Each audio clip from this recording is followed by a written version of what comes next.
good evening everybody. So I'm back for the third day in a row for another review. This review is probably one of the biggest and most popular films ever. It is absolutely brilliant, this film, in every single way. It is Jaws. So, it was... I'm DC Cookster, by the way, or Dave.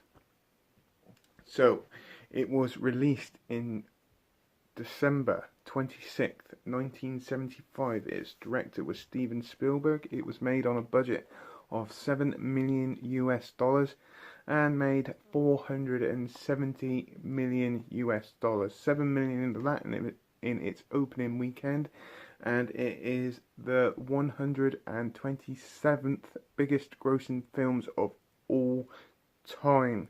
Its cast consisted of Roy Schneider as Chief Martin Brody, Richard Dreyfuss, I should say, as Matt Hooper, Robert Shaw as Quint, Lorraine Gray as Ellen Brody, and Murray Hamilton as Larry Vaughn. It also has another member of the cast, which consists of a robotic great white shark called Bruce. It's just brilliant. So, quick over of the storyline of the film, which is going to be very brief. So it basically follows a small New England coastal town of Amity, where a big killer great white shark basically wreaks havoc in the waters around Amity Island.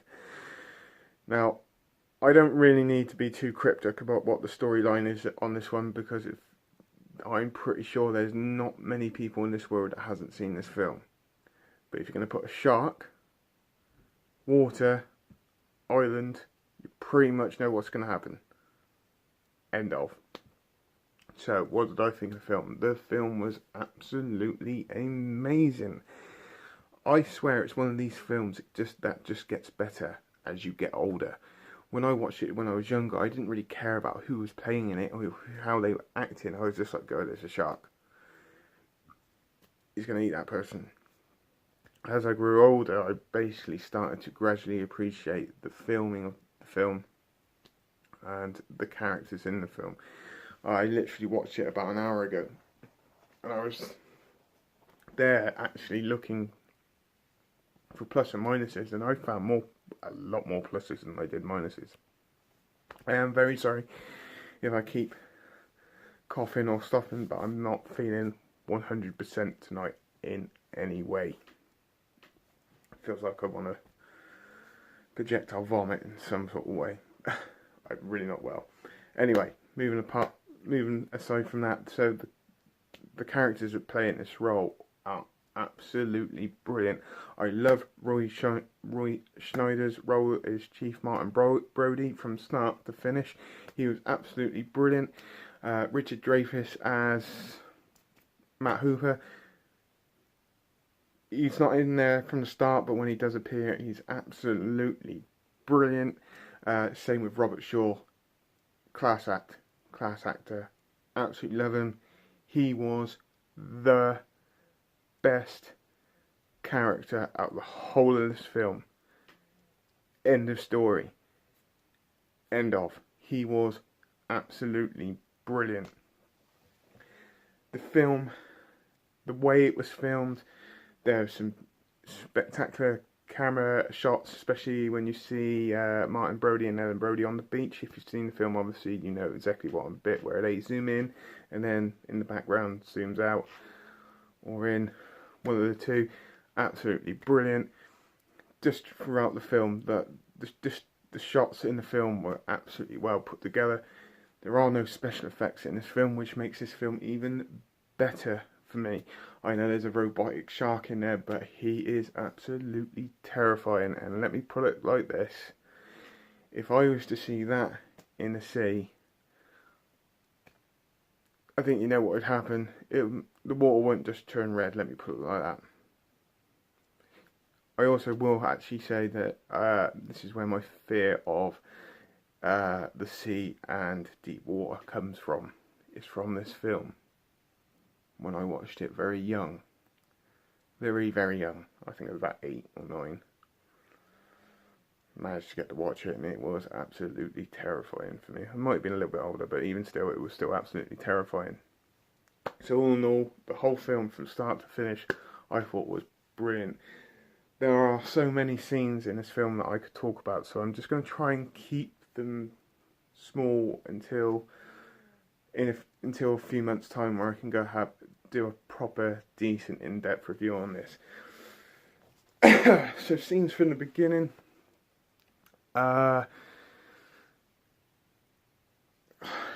We've got to start with the very beginning scene, the first death scene. It was terrifying when I first watched it. I remember watching a documentary on Jaws, which is on, I believe, on the special edition, where to make her move through the water, what they did is they used a roping rig, and they were on the shore, basically just running up and down the shore to make her move through the water and all that. But what they didn't realise is that they actually broke her ribs while doing this, and majority of the screams when she's going through that are actually her own screams, because she's actually in pain of where she broke her ribs. I have to admit, it worked very, very well, and it was absolutely terrifying, but brilliant the way that she played that.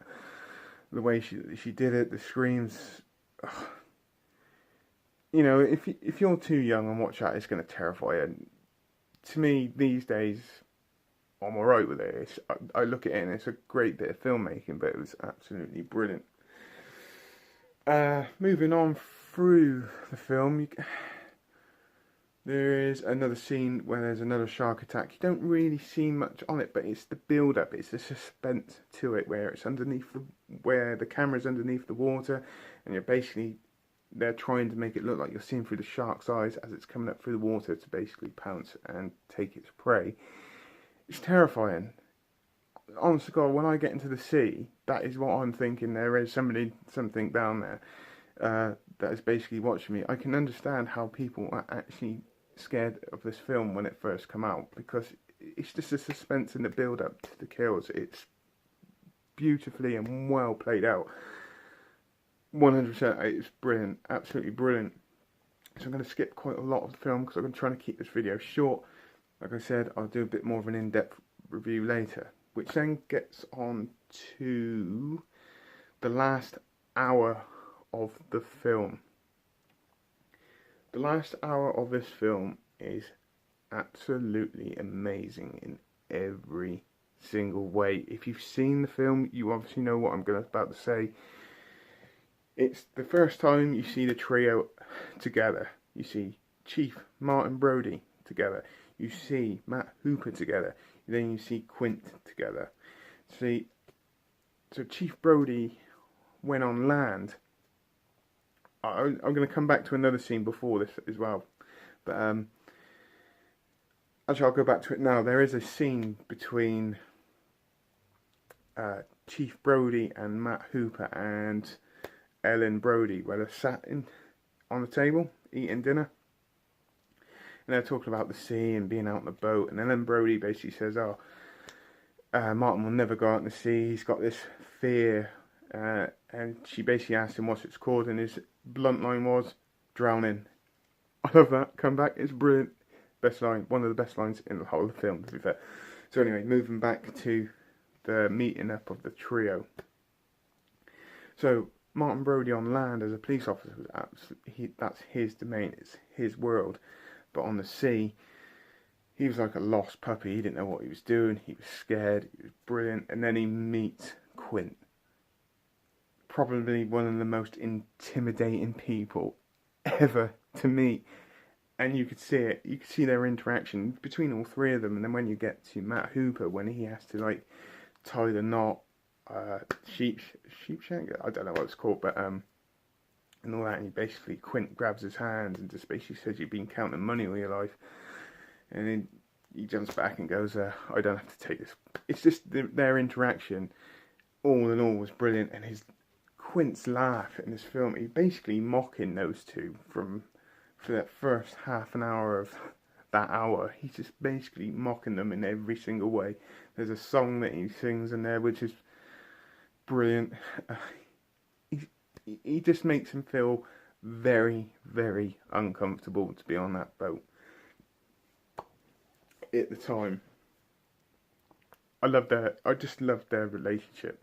They must have had a lot of fun making that, because it was just brilliant. It was a delight to watch, which then moves me on to my favourite scene out of the whole of the film. In every single way, this is my favourite scene. They're in the boat at night. They've obviously had a few bevies and drinks and all that kind of stuff, and they start talking about the scars and all that kind of stuff, and then you get to Quint. He had a scar on his arm from a tattoo, and he basically says the story that he was on the Indianapolis, and basically, if you don't know what happened in the Indianapolis, it basically got hit by a torpedo. Quite a few people managed to escape the boat, but they did not escape the water from the tiger sharks. I do believe they have made a film of this very recently with Nicolas Cage, which I have to go and see. I really do. It is quite a intensely emotional scene. Just imagine yourself being plonked in water, watching all your friends getting eaten by sharks. And this actually happened in real life, so I can't imagine the terror that happened in those waters. But at the time, the eeriness, the darkness, it was, to me, my personal favourite scene out of the whole of the film. Absolutely brilliant. So moving towards the end of the film, where they finally have to confront the shark, or the shark gets a little bit too hungry, and you do see one death in there. But like I said, if you haven't seen it, I'm not going to give it away. But if you have seen it, you know what I mean. And I was actually very, very saddened by that, to be fair, because he is the best character in the film. No, just giving it away anyway, so it doesn't make any difference. So getting onto the shark, I know that there are scenes in the film where you can see the robotics bit of it and all that kind of stuff, but I just don't care. I really don't care. He was brilliant. I know they nicknamed him Bruce. He was absolutely terrifying. I know he's being controlled and all that kind of stuff, but the way they did it, I can understand why my parents said when they went to see it when they were younger, they were actually petrified to go in the water afterwards. I would be. If you knew that a great white that looked like that lived or swam around in the sea, you would be shitting your pants, to be fair. I know the great whites in real life don't look like that one, or are not as quite as big or aggressive, or they're not even really technically man-eaters, even though they've attacked man. But you can understand it. I think he was absolutely brilliant. Like I said, I know you can see the robotics. He wasn't terribly realistic, but there was no CGI in this film, which made it even better for me. There was nothing. It was simple filming. It was absolutely ideal. Loved it. So all in all, if I was to rate this film, it would be 100 out of 10. I could probably put even more than that. I love it. I know it got a rating of 97% on Rotten Tomatoes, or Tomatoes, whether you come from England or the US, but I think it was absolutely brilliant. I could watch it over and over again, unlike Jaws 3 or Jaws 4. But even still, anyway, if you agreed with anything I said, please put it in the comments below. If you disagreed with anything I said, please put it in the comments below. If you believe that you can give me some tips to make my reviews a little bit better, put them in the comments below. Give my video a like, give it a share. Go onto my Facebook page, Dave Cook Film Reviews and Trailer Reactions. I hope you have a great rest of your day. I shall see you all very soon for another review. Take care and bye-bye.